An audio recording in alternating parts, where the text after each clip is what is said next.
ഒരു മാറ്റവും ഇല്ല അല്ലേ? രണ്ടുപേരും അടുത്ത് നിൽക്കുമ്പോൾ ഒന്നുമില്ല, ഒരു ചെറിയ ആഗ്രഹം, വേറെ ഒന്നുമല്ല.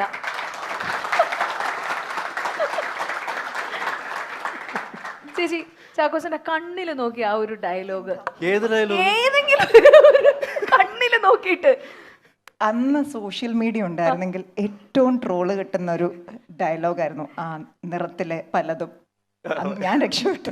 അല്ല, എന്തെങ്കിലും ഒരു ജസ്റ്റ് ഒരു ബിറ്റ്, ആ നിറത്തിന്റെ ഒരു മെമ്മറി മാത്രം, ജസ്റ്റ് കാരണം നിങ്ങൾ രണ്ടുപേരും ഇത്രയും നാൾ കഴിഞ്ഞ് കാണുന്നതിന്റെ എന്തെങ്കിലും മതി. ചാക്കോച്ചനെ നോക്കി എന്ത് പറഞ്ഞാലും ഞങ്ങൾ ഓക്കെയാ. Anything we are fine. അല്ല, എന്നെ നോക്കി എന്തെങ്കിലും പറയാ, എന്ത് വേണം, അയ്യോ എന്തെങ്കിലും എനിത്തിങ് ഇസ് ഫൈൻ. അത് ഇവിടെ പ്ലേ ചെയ്തപ്പോ തന്നെ ഞാൻ കണ്ണടച്ചിരുന്ന ആളാ. അല്ല, അങ്ങനെയാണെങ്കിൽ നമുക്ക് ആ ഒരു പാട്ടൊന്നും വല്ലതും ഉണ്ടോ? അതെങ്കിലും ഒന്ന് കൈപിടിച്ച് നിങ്ങൾ രണ്ടുപേരും കൂടെ ഒന്ന് നിന്നാൽ ഞങ്ങൾക്ക് ഭയങ്കര സന്തോഷം.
ഇത് റാഗിങ് ആണ് കേട്ടോ, അല്ലാതെ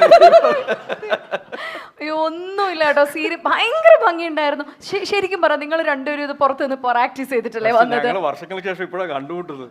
അല്ല, ഒന്നുമല്ല, കുറെ സ്റ്റെപ്സ് ഒക്കെ പക്കയായിട്ട് ചെയ്യായിരുന്നു രണ്ടുപേരും. മുന്നേ പ്രാക്ടീസ് ചെയ്തിരുന്നോ ചേച്ചി? സത്യം പറ. ഇല്ല, ഇവിടെ വന്നിട്ട് ഇപ്പം ഞാൻ ചാക്കോച്ചനെ നോക്കിയാ കളിച്ച്. അടിപൊളി. അപ്പൊ എന്തായാലും ഒരു വലിയ സൂപ്പർ. ശരിക്കും പറഞ്ഞാൽ ചാക്കോച്ചൻ എന്ന് പറയുന്നത് ഭയങ്കര സ്വീറ്റ് ആയിട്ടുള്ള, എപ്പോഴും ചാക്കോച്ചൻ എന്ന് പറയുന്നത് നമുക്കൊരു ചിരിച്ച മുഖത്തിലാണ് ചാക്കോച്ചൻ നമുക്ക് ഓർമ്മ വരുന്നത്. അതല്ലാതെ ചേച്ചി എപ്പോഴെങ്കിലും ദേഷ്യപ്പെട്ടു എല്ലാം കണ്ടിട്ടുണ്ടോ നിറത്തിന്റെ സമയം? ഇല്ല, ഒരിക്കലും ഇല്ല. എനിക്ക് അങ്ങനെ ഒരു വികാരം ചാക്കോച്ചൻ ഉണ്ടോന്ന് പോലും അറിയില്ല. It's always like this. കാരണം നിറത്തിന്റെ ടൈമിലൊക്കെ എനിക്ക് ഒരുപാട് റീടേക്സ് വന്നിട്ടുണ്ട്. ആ സമയത്തൊക്കെ വെരി കമ്പോസ്ഡ്, വെരി എൻകറേജിങ്. ഓ, എങ്ങനെ ചാക്കോച്ചി ദേഷ്യം ഒന്നും വരാണ്ടിരിക്കുന്നേ? ഞാൻ ദേഷ്യപ്പെടാറുണ്ട്, പക്ഷെ എനിക്ക് തോന്നുന്നു അത് ഓപ്പോസിറ്റ് റിയാക്ഷൻ ആയിട്ടാണ് ഫേസിൽ വരുന്നതെന്ന് തോന്നുന്നു. ആൾക്കാർക്ക് മനസ്സിലാകുന്നില്ല എന്ന് തോന്നുന്നു.